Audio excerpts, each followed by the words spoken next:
Agrobiznesni qishloq hududlarida rivojlantirish. 4-film. Jalb qilingan moliyalashtirish, qaytariladigan va qaytarilmaydigan. Har bir tadbirkor ertami-kechmi qo'shimcha moliyalashtirishga ehtiyoj sezadi. Yangi loyihani ishga tushirish bo'ladimi? Mavjud biznesni kengaytirish yoki aylanma mablag'larni to'ldirish zarurati deysizmi? Pullarni qayerdan olsam ekan degan savol ko'ndalang turishi tayin. Qahramonlarimiz Agrobek, Mahsulotxon va Hududboy agrobiznesni rivojlantirish jarayonida bu masalalarga bir necha bor duch kelishgan. Va bugun ular qanday vositalar orqali qo'shimcha pul mablag'larini jalb qilganliklari haqida gapirib berishadi. Moliyalashtirish shakllari odatda ikki xil bo'ladi: qaytariladigan va qaytarilmaydigan. Qaytariladigan shakllarga kredit, leasing, qaytarilmaydiganiga subsidiya, grant kiradi. Xo'sh, ular orasida yana qanday farq bor? Kredit va leasing.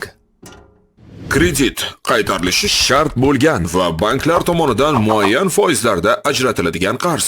Agrobiznesda kreditlarni quyidagi maqsadlarda olsa bo'ladi: yangi texnika va texnologiyalar sotib olish, urug'lik va o'g'itlar xarid qilish, sug'orish tizimlarini yangilash, o'z biznesini kengaytirish, boshqa qishloq xo'jaligi loyihalarini amalga oshirish.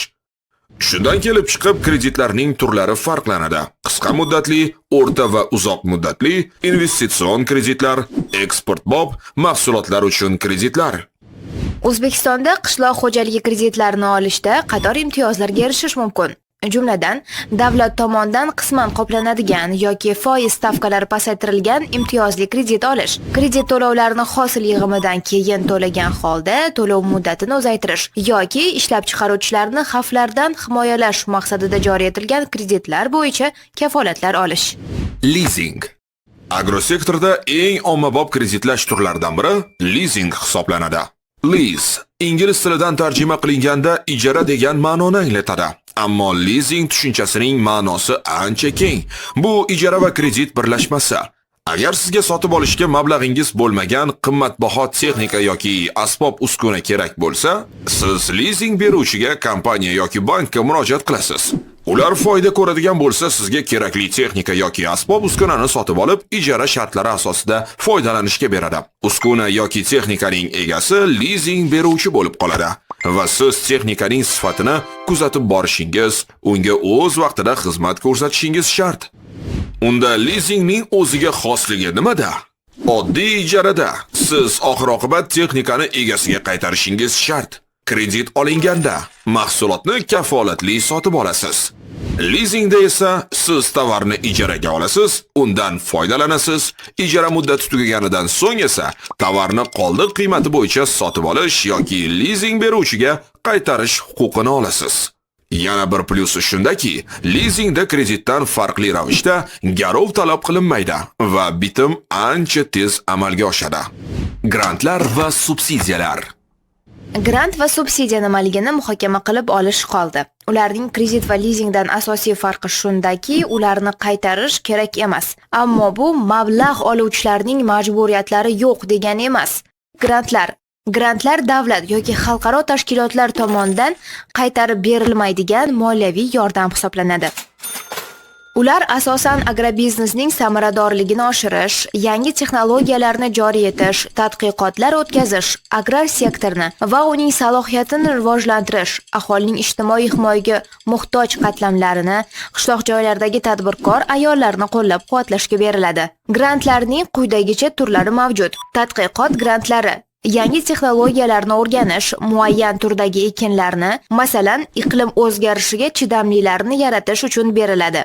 Fermerlik harakatini qo'llab-quvvatlovchi grantlar, yangi texnika xaridi, yerni qayta ishlash yoki mahsulot sifatini yaxshilash uchun ajratiladi.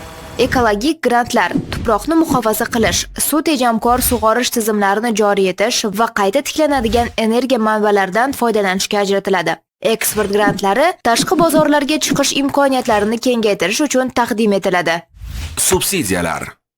Bu davlat tomonidan bepul yoki shartli ravishda ajratiladigan moliyaviy yordam.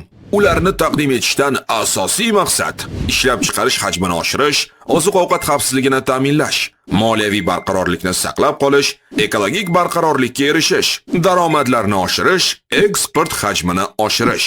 Subsidiyalar, texnika va uskunalar xaridi. sug'orish tizimlarini rivojlantirish, urug'lik va o'g'itlar xaridi, kreditni qisman qoplashga, ya'ni kredit subsidiyalari eksportchilarni qo'llash uchun taqdim etiladi.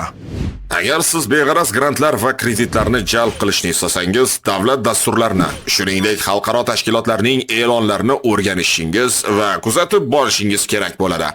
Agar maqsadingiz foydali kredit yoki lizing olish bo'lsa, bir vaqtning o'zida bir nechta bank va tashkilotlarning takliflarini diqqat bilan o'rganib taqqoslab chiqing. Shartnoma imzolashdan oldin esa barcha shartlarni diqqat bilan o'qib chiqing. Grant, subsidiya yoki kredit olish uchun nomzodlarni ko'rib chiqish jarayonida moliyalashtiruvchi tashkilot odatda qishloq xo'jaligi korxonasining biznes rejasini so'raydi. Biznes rejani qanday qilib to'g'ri tuzish haqida batafsil ma'lumotlarni oldingi qismda ko'rishingiz mumkin.